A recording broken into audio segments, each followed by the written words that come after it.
Um, Today is, I'd like it to be very informal and have lots of questions from the students and even the faculty. We've assembled 5 students from various programs that are in medical school, graduate school, or the MD PhD program. And what I've asked the students to do is kind of share their experiences in terms of their preparation, how they went about getting into these programs, and a little bit about their experiences with this. And so I've asked them to be prepared for all sorts of questions, things, and think about things that they would have wanted to know or prepare for as they were getting ready for professional school in some regard. So hopefully you'll get a flavor of very different programs and some things that are important to that, including medical school, MD, PhD, and graduate programs. Does anybody have any questions before we get started? Or I'm probably going to wait for Sarah to come back in the room to make sure that we're all set before we take off.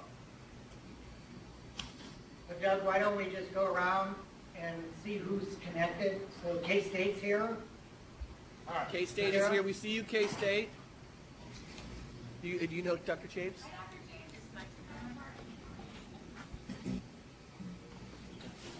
Yes. All right, who else do we have? Emporia just connected. I've got Eli Mitchell with me. Okay. He's interested in an MD PhD program. Okay. Hi, Mike. WSU is here. Yeah, we saw.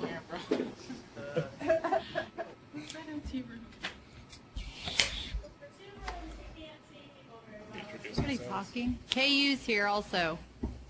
Yeah, hi, Vicki. Pittsburgh State is here, and we got lots of people if you look in our room.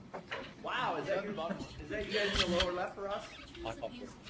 Washburner's here, and there are 3 of us. Okay.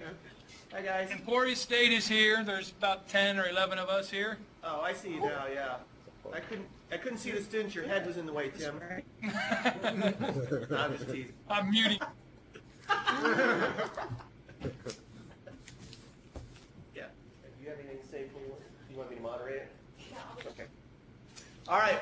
And do we know if Chris is online? I gave them the wrong number, so I'll call. Okay. All right.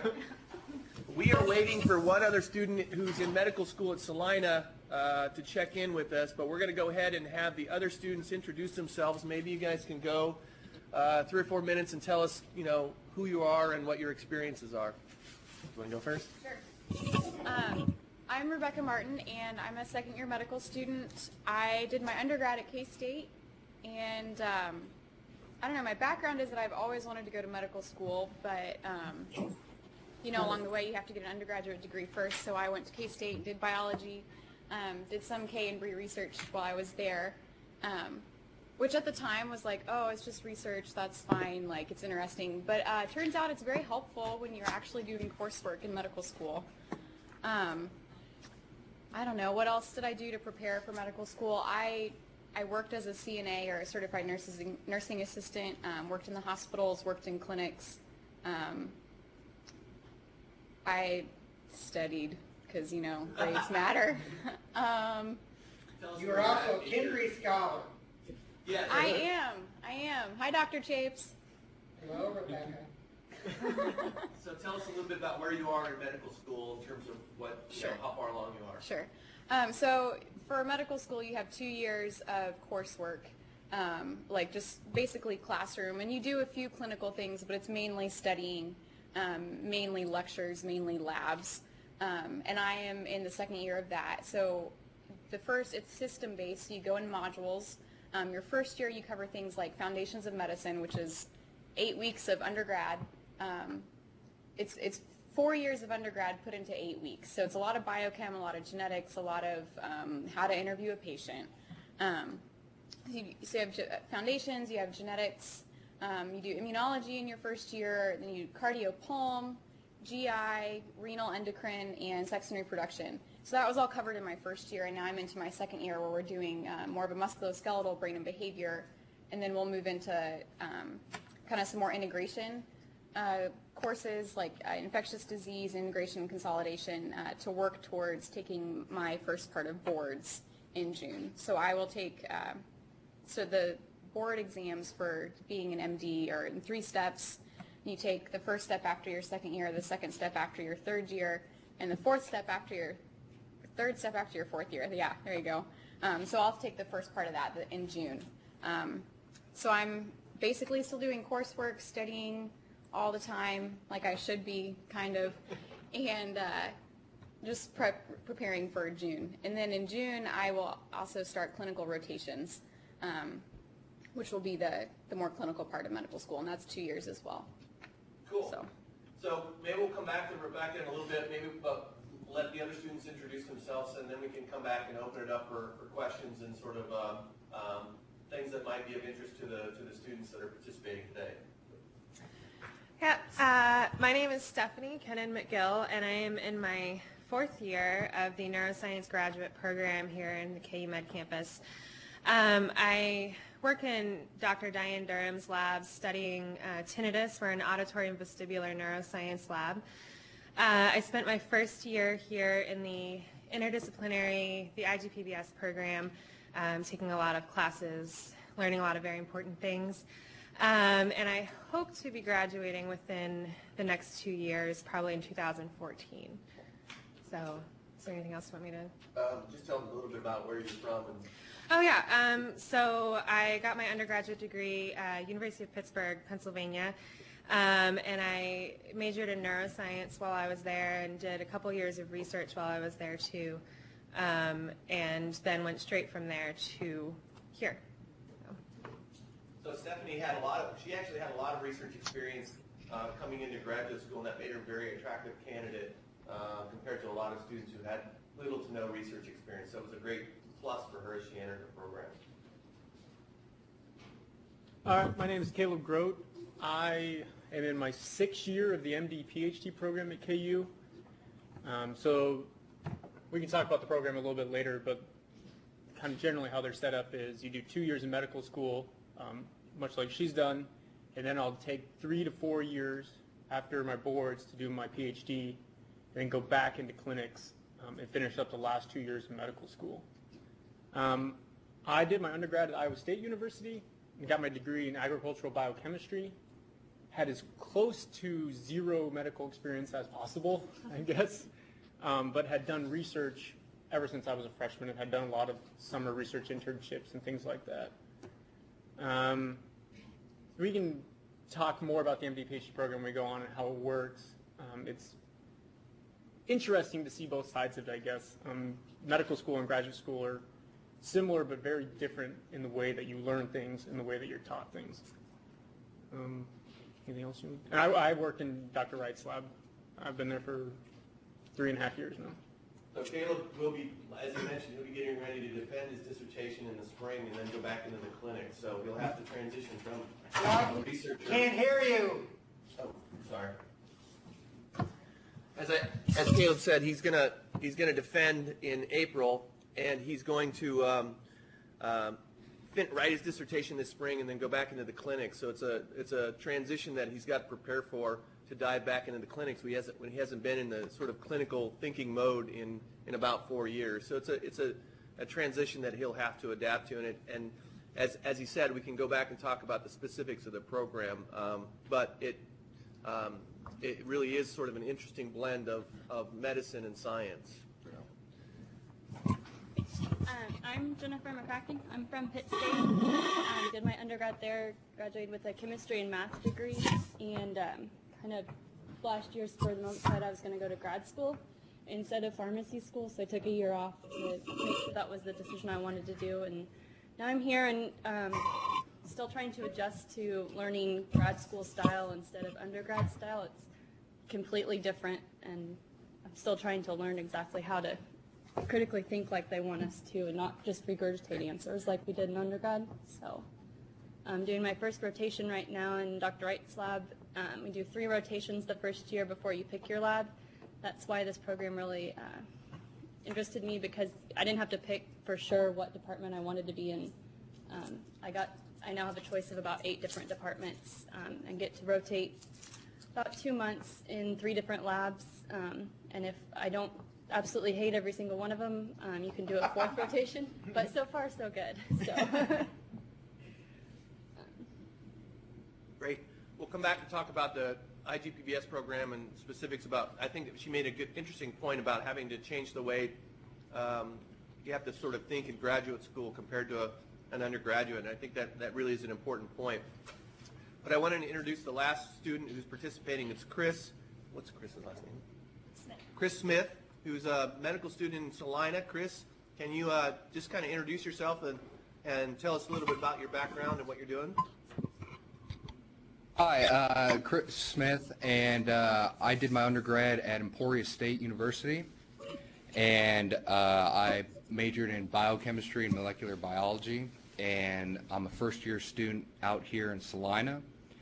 I did research with Dr. Eric Young, which K-INBRE helped to fund, and primarily worked on cancer research. Cool, thanks, Chris. Caught me with a mouthful, sorry.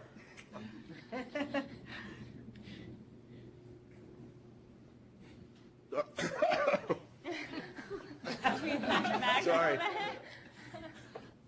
So what I think we can do now is just open it up real quickly. If there's any questions from the audience that we can start to address related to medical school, MD, PhD programs, graduate school, and I think Chris is really unique in that he's in medical school, but he's not at the medical center. It's a unique experience. I'd actually like to ask Chris a few questions as we go along, but I'll open it up to the crowd to see if there's any specific questions that we have right away, and then we can kind of go back and talk to the students.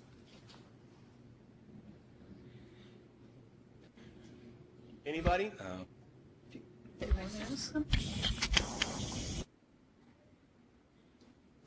Okay.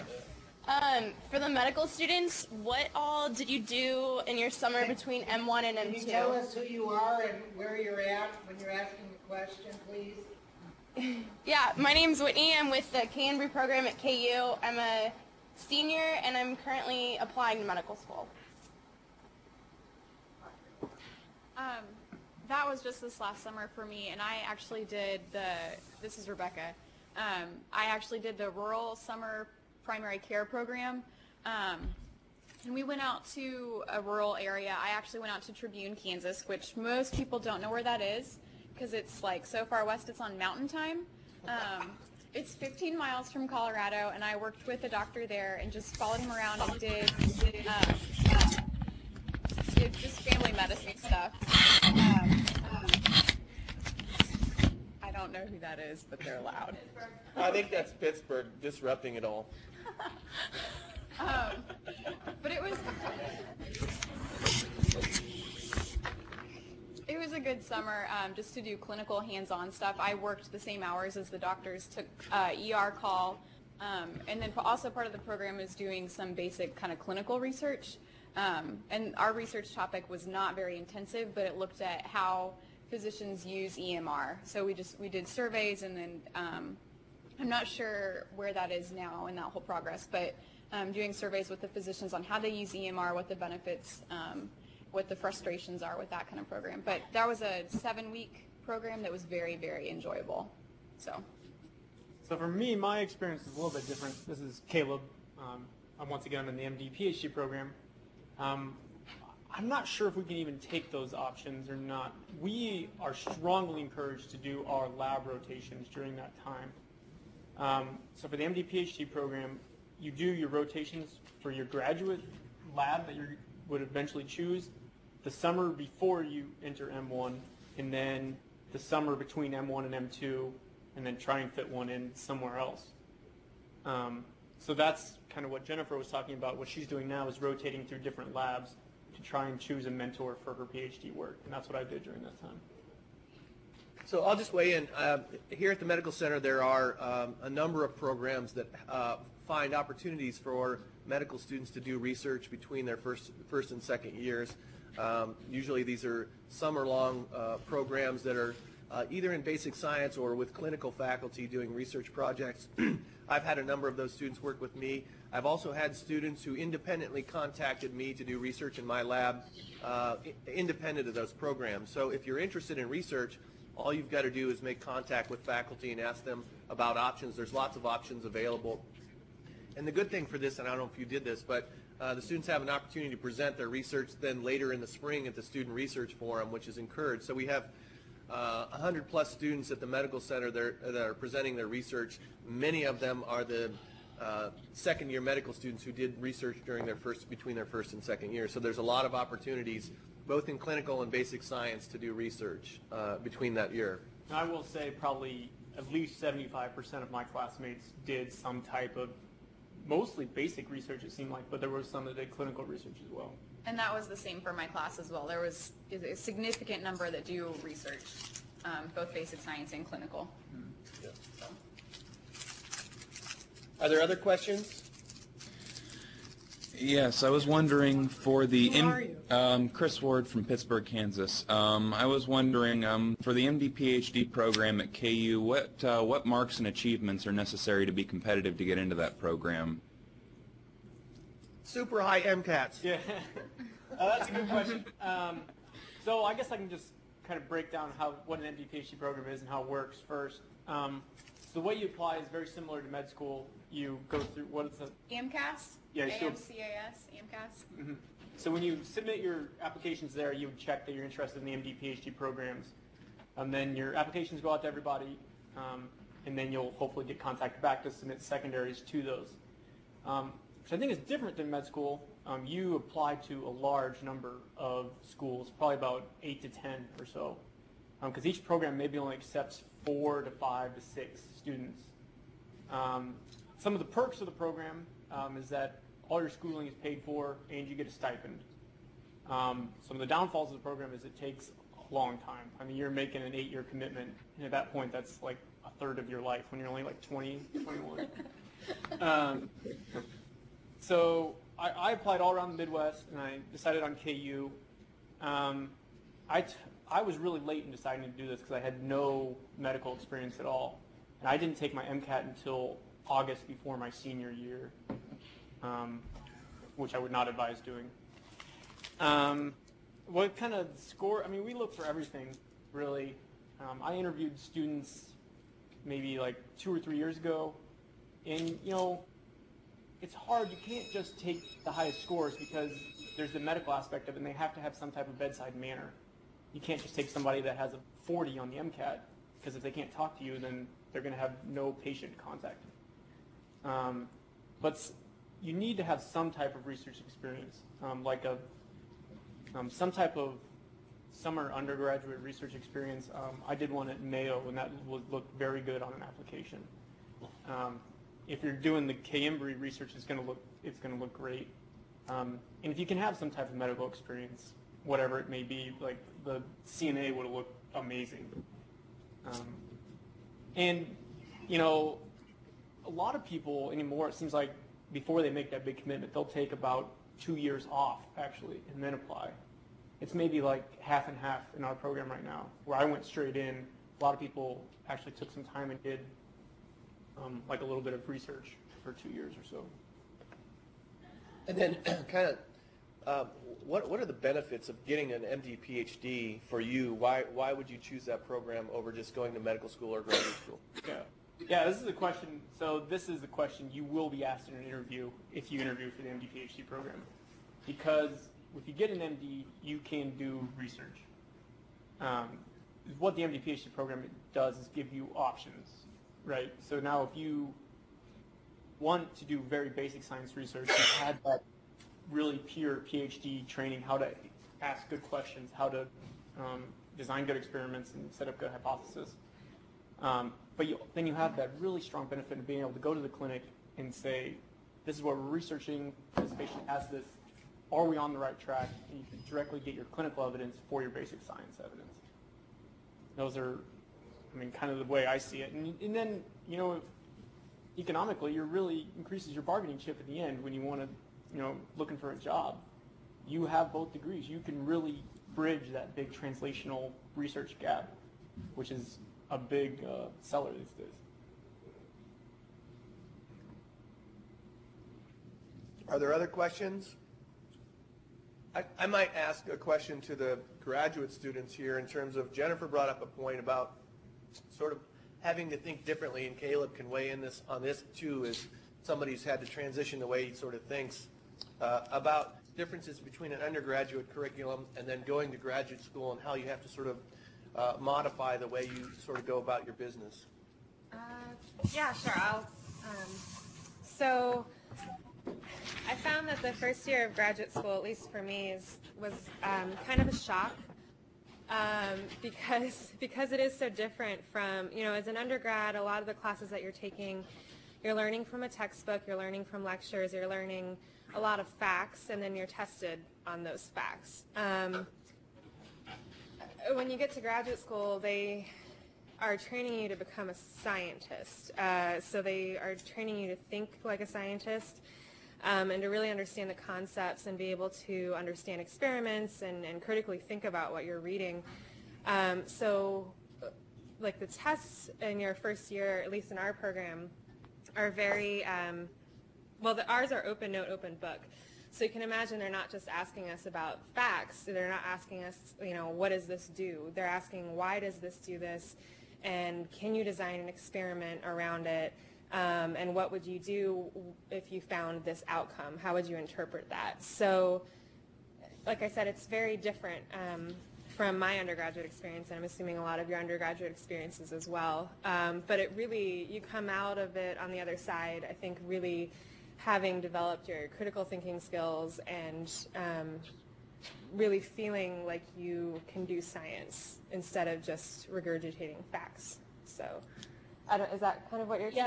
Yeah, I think that's kind of the same thing. A lot of the teachers here stress, there's no point in memorizing glycolysis because you can always go look it up in a book. You have to understand why it happens, and so that's kind of what they're trying to get you to think about. And it's something I'm still adjusting with because, I was able to go into tests and get A's, and I can't do that anymore because you can't just memorize the book and be able to pass the class. You have to be able to critically think and understand what the teacher's asking you to begin with in the question and then follow into how to answer it. So, and you get a different teacher every week. So each test has 3 or 4 different teachers, so you have to adjust to each teaching style, 4 different teaching styles on a test. So it takes some adjustment. Yeah, I would say, and the other point I would make about this, and I talked about this a couple of months ago, is that this becomes a very important tool in the interview process. As we interview graduate students, I don't simply ask them things that they know. I ask them to sort of talk about their research experience and how did they interpret it and what did it mean. So even in the interview process very early on, we're looking for students who can kind of go beyond just sort of regurgitating information, but start to think about the experiments, the research experience that they had, and then also it gives us a sense of how they might be successful in our program, because we can have some really, really bright students, but if you don't have the ability to sort of critically think about a topic, and particularly when things go wrong, how do you troubleshoot it? What do you do to fix it? How do you interpret a negative result? A negative result is not always bad. Sometimes it tells you some very important information. Those are the kinds of things that we start to look at when we're looking at graduate students who are interested in our program. I can kind of say those same things I said are actually true from transitioning from med school to graduate school. In med school, there is a crazy amount of information. It's like information overload, but it's actually like a finite amount of information. If you put in enough time, you could probably learn it all and ace the test. Graduate school is not like that at all. There's no finite amount of anything. It's just up in the air, and you interpret what you saw on that experiment. So it's a kind of a completely different way of thinking. The most helpful thing I've realized is group studying. Sitting at home reading the book is not going to help you, because if you don't understand it, reading about it's probably not going to help. You need to talk to other people that do understand it. Maybe they can explain it in a way different from the book that will be better understood. And we even had the director of our program tell us reading page after page in your textbook isn't going to help if you don't have somebody there to talk to and understand it. So I'd kind of like to maybe ask Chris a question in Saline about his experiences. It's a very unique experience to begin medical school with a small group of students that you're doing a lot of stuff by video conference. Tell us about your experiences and how it's going. Well, it's going really well right now. We're in inflammation and immunity, which is, according to our module directors, one of the modules that has the highest fail rate. So it's got, right now we're busy really studying. But as far as the ITV, I thought maybe it would be, you know, kind of like a learning transition and something to get used to, but I would say maybe the first day that's the case, but you know, it goes away after a while. It's just like having a professor in front of you, except he's on a TV. So, and you know, most people podcast, and so they don't really use the ITV too much, but there's not, it's not too big of an issue. But going back, you know, since this is K-INBRE, the research definitely helps to develop those critical thinking skills.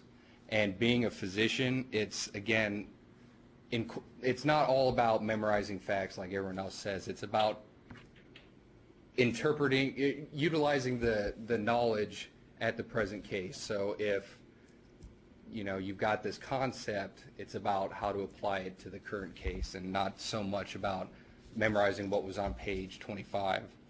But the research definitely helps in another aspect. For instance, when I got interviewed for medical school, one of the people that interviewed me was an oncologist here in Salina, and having 2 or 3 years worth of cancer research was kind of like the icebreaker, and we had to kind of get back on the topic of why I wanted to go to medical school instead of, you know, what my cancer research was.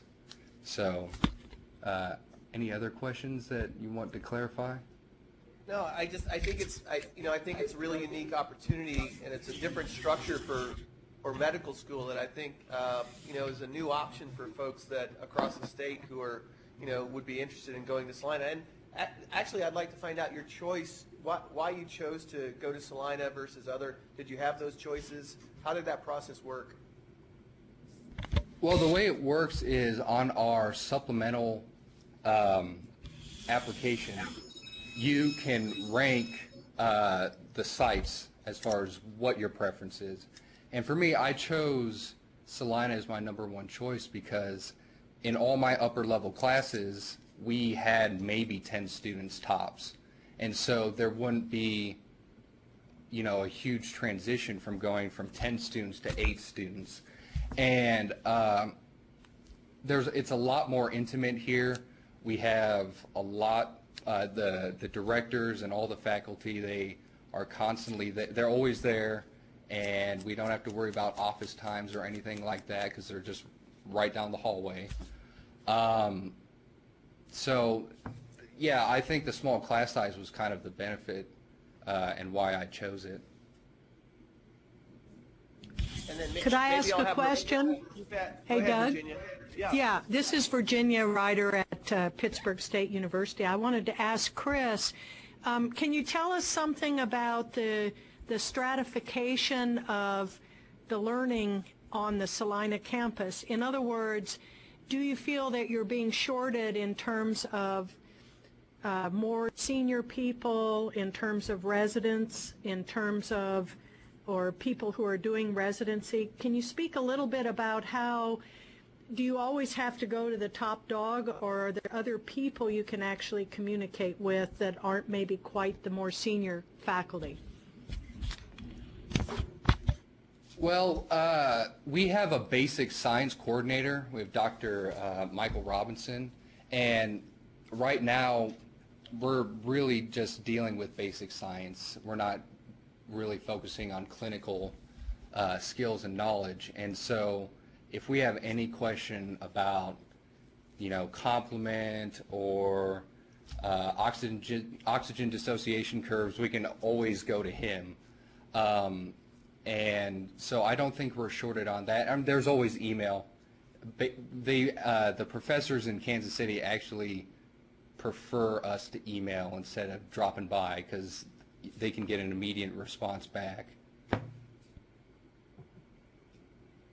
This is Chase, we have a question from Dr. Conrad. This is Gary Conrad, K-State. I have a question. If you had to go back and redo your undergraduate work, would any of you say, I really wish I'd taken a second course in some particular topic? What would that topic be? Go ahead. I can answer that, except that I took the courses I think I needed to take, which, at least in medical school, a lot of the unit that the first years are in is inflammation and immunity, and that comes back over and over and over and over and over. So taking immunology as an undergrad was huge. You're just sucking up to Dr. Chase. No, I mean maybe a little bit, but that's like seriously. That is huge. That's a huge part of how the body responds to invaders and pathogens and blunt force trauma to the brain, which is what I did this morning in my studying. Not to me, but in the text. I think immunology was huge. And this also is going to sound like sucking up, Dr. Conrad, but developmental biology was also very, very huge. Because we have developmental lectures as we go through each module, and my peers that have never taken developmental biology are just like, they're like, I don't understand, I don't know how that works, like that doesn't make any sense. But having a course in developmental really helps you understand even, when you have a stroke, one thing we learned was like, well, there's certain muscles that are weaker or stronger, and it's related to how the body actually develops, like how those cells migrate, and that has long-lasting implications in pathology later on. So I think immunology and developmental were two really huge ones. Having a really strong background in biochemistry is also really helpful in medical school, because that makes it makes the pharmacology a lot easier. And it makes the lectures from the PhDs that actually teach us, and you can actually understand where they're coming from a lot faster. Because it's not all MDs that teach in the MD program. It's a lot of PhDs, a lot of science. So immunology, developmental biology, and biochemistry are huge. As a graduate student, so like I said, I majored in neuroscience as an undergrad, so Pitt has a very strong neuroscience program, and so a lot of my classes were just very neuroscience focused. But I wish I didn't take genetics or molecular biology or anything like that. I had a little bit of it in my Intro to Bio course, but that wasn't nearly enough to really prepare me for my first year of grad school, because molecular biology, especially here, plays such a big role in a lot of the research, and so that's a very important foundation to have as you're going into grad school. I was very lost throughout a lot of it, and I think that's because I didn't really have it as an undergrad. I don't necessarily use any sort of genetics or even molecular biology in my research now, but I think it would have been more helpful in developing my science foundation as a scientist and a researcher to have those classes. I guess a couple things I probably would have done different is I would have had more medical experience. If I would have known that I was going to go in this, just to be able to speak that language a little bit better. As far as classes, I will say immunology for sure, because it comes up over and over again, and that's probably why it has the highest fail rate, as Chris had mentioned. And I thought micro would be a good thing to have, because that's really the first introduction that anybody has in medical school to microbiology. And then a really good, just a plain physiology course of how things work and what gets secreted when to break down all that kind of stuff is very important. But then a good biology or good biochemistry program is going to cover most of all the other things that you'll see. So I took a long time to graduate and had a lot of classes, and it's kind of opposite of Stephanie, where we didn't have very segmented classes, kind of took a lot of general classes, but probably I never took molecular biology either. I'd probably say that would be very helpful, and also probably learning a little bit more in the classes I did take, like biochemistry, and because it's all coming back now to haunt me that I didn't study enough for the tests, and skated by with the lowest you could possibly get to get the A. So yeah, and that's kind of like with you know, like we were saying with grad school, and you have to really know the concepts, not just the facts. And I think, like, I took biochem, you know, as an undergrad, and I skated by with just knowing what I had to know and knowing the cycles and stuff like that. But without really understanding why it's important, it doesn't prepare you enough for grad school. Yeah, so now I end up spending a lot of my time trying to relearn stuff I should have learned in undergrad in order to understand the stuff that we're supposed to be able to understand. A little bit better knowledge base probably would have helped. But. So pay attention in your classes right now. That's what we're saying. You all might pick up a copy of today's Wall Street Journal, because on page A2, there's an article that starts out with the title of Personalized Medicine, and it's entirely based on a recent publication in Nature in which the genomes of 1,000 people have now been sequenced, and they're starting to be compared. So the future of medicine for everybody is going to involve comparison of DNA sequences of patients. And I would suggest that most doctors currently who are doctors, as well as most medical students, are not prepared for this at all. It's genomic-based bioinformation, biostatistics, and it's very fast-moving, and it's entirely driven by the new DNA sequencing machines, which are capable of sequencing the entire genome of human beings in maybe 3 days for less than $1,000. That means that people are going to go to Walmart and get their DNA sequenced, and then they'll be coming to you and say, okay, doctor, this is my DNA sequence. Here's the DNA sequence of somebody maybe I'm going to marry. Is this going to be okay, or are we going to produce mutant babies? That's the kind of question that they'll ask. And it's not science fiction. It's going to happen. It's probably going to start to happen this year. So that's why... Yeah, that was the theme that we were getting in our genetics module, was personalized medicine and getting genotypes on, like, your CYP450s, your drug metabolizing enzymes. So it's where medical education's going.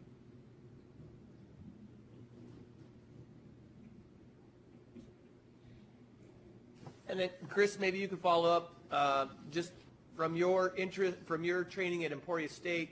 Are there things at this point that you know that, man, I wish I would have really done differently as I prepared for medical school, even though it's still early for you? Honestly, and this isn't like sucking up to Emporia State or Dr. Burnett or Dr. Moore, but I think the education that I got there totally prepared me. Like, the immunology class we're taking right now is nothing compared to what Dr. Burnett's was. And I find it a lot easier, and there's not, you know, my classmates, some of them haven't taken immunology, and they're struggling really, really bad right now. And for me, it's just more of a review. I would say I wish I would have taken maybe genetics later in my career, so it was a little more fresh, because I found that a little hard for me. But oh, definitely embryology, and again, like a developmental biology, that was a major learning curve for me. So I would say embryology for sure, but definitely hit biochem, cell bio, and immunology. Yeah, I'll second the embryology. I forgot to mention that when I said it too. Are there other questions? So this is Chase at K-State. I have a question about schedules. So especially the medical students, how do you plan your time? How is your time spent in terms of going to class versus the amount of time you're studying versus the amount of time you're doing anything else, especially that first and second year? Well, for us, I don't have a social life. It's basically wake up, go to school from 9 to 12, and that's if we have nothing in the afternoon, like a histopath lab or clinical skills or small group discussion.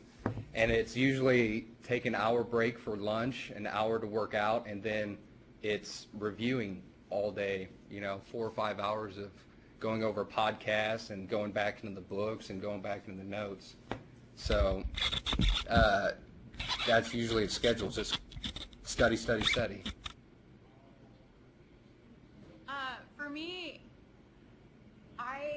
I definitely felt like Chris felt last fall, because there is such a learning curve. Because in undergrad you get 3 hours of lecture for one class every week, and then you kind of review maybe, and you can take the test. And but medical school is 3 hours of lecture every morning, so you get 15 hours of lecture every week, and that doesn't include any of the afternoon activities like labs, discussions that Chris mentioned. So there is a gradient that you, like the grad students were talking about, of learning how to accumulate all that information and organize it in a way that you can recall it for the exam later. At this point, I'm in brain and behavior, which is an incredibly intense module, so I study a lot. But I've found that I spend anywhere from 7 to 9 hours studying, and I podcast, so I listen to the lectures after they've been recorded while the lecturer was talking, and then I can speed it up because that makes my time go faster. So I usually spend anywhere from 7 to 9 hours on an average day studying, and then during test week, so a lot of our tests are we get 2 retakes. We get to take the first 100 questions of an exam on a Wednesday usually, and then you can retake the exam with different questions but same material a day or 2 later. And the best score is the score that counts. They don't average it, they don't modify it, it's just whichever score is better. So for test week, I usually spend, depending on the amount of preparation that's gone in, I will spend anywhere from 10 to 12 hours a day studying. If I've really slacked off, then I will put it in like a 14 or 16 hour day, and that really sucks. But so much of first year, and even the first semester of medical school, is spent learning how to balance that time. And I really feel like second year is pretty awesome because I get to do schoolwork, I get to make my own schedule. I don't have to be in clinics at a certain time. I don't have to be anywhere except for an afternoon activity. So I'm really enjoying this time before I have to start waking up at 4:30 to go do surgical rounds at 5. But the schedule's very flexible. I just balance it with what I want to do and what needs to be done. Maybe talk a couple of points about what the students have been talking about. The podcasts are all of our lectures are recorded, so the students can listen to them at any time. And what I understand as a faculty member is those are incredibly useful because the students can speed them up, cover a lot of ground in a short period of time. And then all of the lecture material generally is online. All of the material that they have to study is all online. So it really is a sort of a different world in that it's a tremendous amount of information, and it's up to the student to organize that information and to cover all of that. And I don't think that there's much cramming that's done in medical school. There's no way that you can wait and then get it all. You've constantly got to be keeping up with the material because there's so much coming at you that you're trying to study all of the time instead of being able to wait. Sure, there's a little bit of cramming that's been done, but it's a very different world, I think, for the medical students. Yeah, I mean, I think I stopped studying by 5 the night before the test every time because if you didn't know it by then, there's just no way. You had no chance. There's the amount of information that you had to process. So there's a lot of different. As a faculty member, it's been slow. I've been slow to learn, but students learn very different ways, and my expectations that the students would be at the lecture and learn from that format the best. I was a little bit naive. I think the medical students quickly learned that they can learn a lot different ways than just coming to lecture and picking up the material because all of the information is available to them, and then they have the rest of their day to go back over the podcast, and that's what a lot of them do. Actually, most of the students don't go to lecture. There's very few students that go to lecture because they can speed it up and do it much more efficiently on their own. Is that correct? Yeah, but with the caveat that there are certain professors that I do go to class for every time, just because their thought process is so squirrely that I need to be in class to follow them, or because they already speak very rapidly and there's no point in speeding up later. So you might as well just go. And some mornings when I know that I'm going to be just really struggling to be productive, I go to class because I know that is solid time where I have to be paying attention. Otherwise, I feel like I'm being rude. So it kind of depends on what the thing is. But yeah, most of us podcast. So. I got a question. Sure. Jordan Voss at Fort Hays. I'm a junior majoring in biochemistry. I guess my question is, you hear people say for med school you need experience shadowing physicians or as a CNA, that type of thing, and then for grad school everyone says you need research experience. How do you balance these two if you're looking at the MD, PhD program? I guess that goes to me, huh? You know, just you need to do a little bit of both, I guess. You know, it makes you look better. But you know, if you shadow 2 or 3 times a year, you know, that's something. You know, if you can get a summer research program, or if you can get to work on a lab on campus, which is where I got most of my research experience. You know, and then you can shadow, you know, how just a few times, or any type of medical experience really. It doesn't have to be shadowing. It can just be simply working in a hospital and stocking shelves or whatever it is. Just be around the medical profession. That's really where I got dinged a lot on my applications and my interviews, because I just had really no idea what was going on, I guess, in the medical field. I don't know, does that help? I mean, you try to do both if you can. It's feasible. You don't have to have 200 hours of each, right, by any means. You know, you spend one summer doing some good research, you know, where you actually had a project, you thought about it, and you came up with conclusions. Whether or not you got, you know, results, you know, probably didn't work because you only had 7 weeks. 7 weeks is like nothing in the research world. And so if you can get a good experience like that, and then just a little bit of shadowing or time spent in a hospital or medical field, you'll be fine. Yeah, and I mean, I'm a grad student, obviously, so I didn't have to do any of the medical stuff. But at Pitt, was totally surrounded by pre-med students and worked in labs with them. And there were tons of them who worked like 5 to 10 hours in the lab during the week, and then also did shadowing and volunteer work and just working in a hospital. And just, you know, still had time to, some of them published papers from their undergrad labs and went to meetings and presented posters.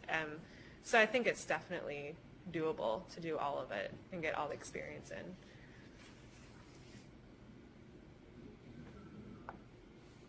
I would maybe just follow up I have done a lot of interviews for the MD PhD program for prospective students, and you know, I think one of the things that I look for if you're interested in that program is to understand what the challenges are for a physician researcher. They're different. What do you want to do with your degree? Why are you getting this degree? And I think those are important things to think about as you're preparing and as you go into the interviews, be able to discuss. It's not necessarily how much experience you have, but can you talk intelligently about what a life of a physician is like, or a physician researcher. They have unique challenges that they have to balance clinical time and also research time. And so having an understanding about what the practicality of that career choice is really makes a difference when I'm talking to prospective students. Yeah, and just being able to talk about the experiences you had. You know, I worked in a hospital to work in a hospital, so looking at my application is not going to cut it, right? I mean, you were there to get experience and, you know, be around the medical field. And like Doug said, just be able to talk intelligently about what you've done.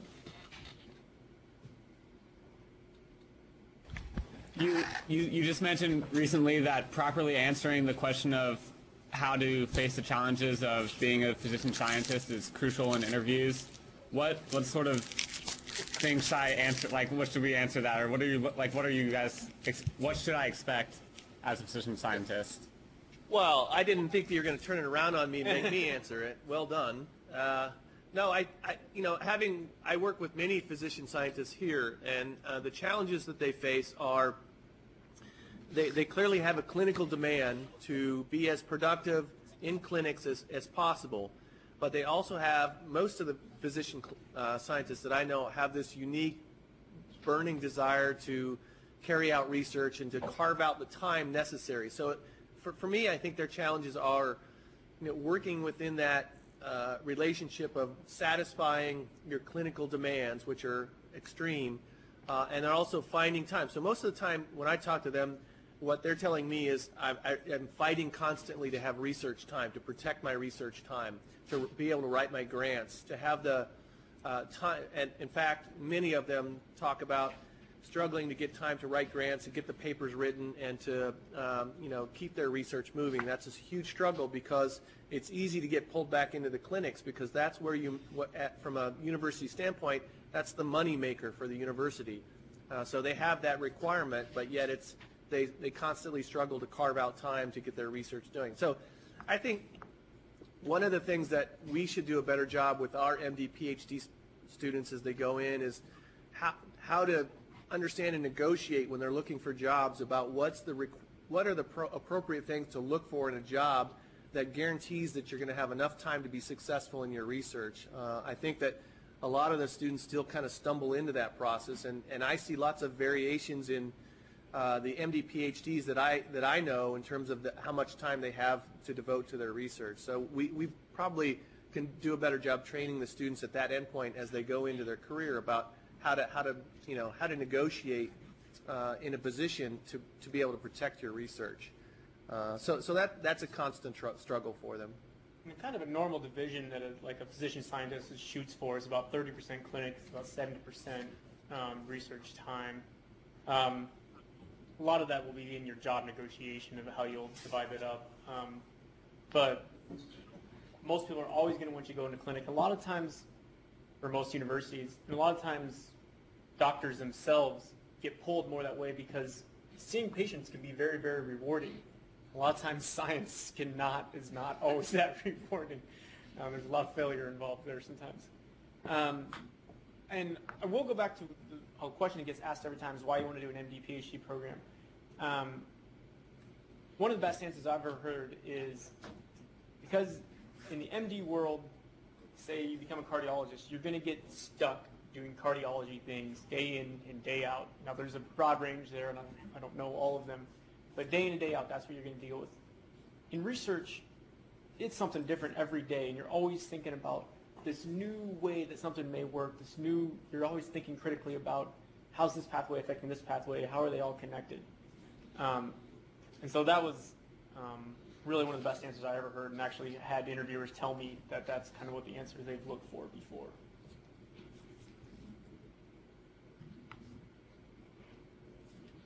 Other questions One more question for the panel. So what's the one most glamorous and the one least glamorous thing you've encountered in your medical or graduate training so far? How about we start with Chris? Chris, you want to answer that? We haven't really gotten too much clinical experience. We just have standardized patients, so I'm not fit to answer that question. So, go ahead. Oh, my least glamorous experience. I mean, there's nothing really glamorous about sitting in my couch in sweats and like unshowered studying. So that's like, but I think sometimes you don't feel very glamorous when you fall on your face in front of patients, when you're still figuring out the information. So I haven't had a ton of clinical experience, but enough to know that I really don't know much and I have a lot to learn. So it's pretty humbling. That's pretty unglamorous, I guess. But it's fun. Good physicians and good faculty make it a really worthwhile experience, even if it's not always glamorous. I'd say there are a lot of unglamorous things about being a grad student.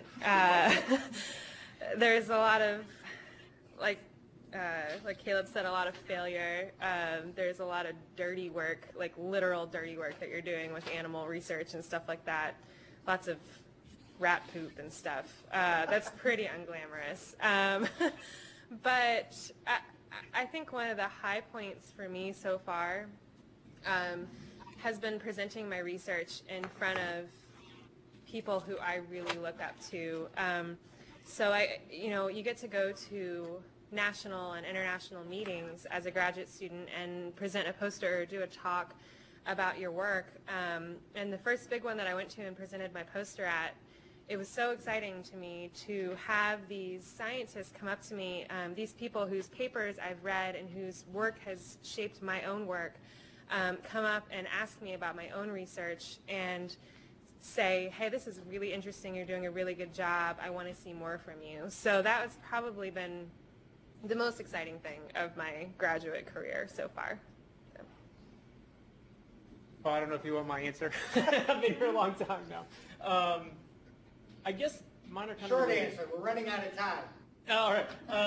The unglamorous part is all of the hard work that goes into both medical school and graduate school. Graduate school associated with a lot of failure. But the glamorous side is the way it pays off. Your board score, how, is directly related to how much time you put in, and how often you get to present your research, and when you get to present your research, and how good your research is related to how much time you put in and how well you thought about your ideas and experiments. So I'd say I'm not very far into it, and everyone promises this is the worst part. It's just the classes that are overwhelming. So I think that's definitely been my least glamorous part is just being overwhelmed with everything. But now that I've gotten into the lab and seen like this is what I'm going to do the rest of my life, I'm not going to be in classroom forever. That's definitely improved my spirits a little bit. So. All right, we're at the 1 o'clock hour. If anybody has a final quick question, happy to hear it. Otherwise, we can wrap up and thank everybody for participating. Anybody have a final question? If not, thanks to all the students and mentors that came. Hopefully you got a little bit of insight about what these students' lives are like at this particular point and what things that you can do to prepare. So thank you, everybody.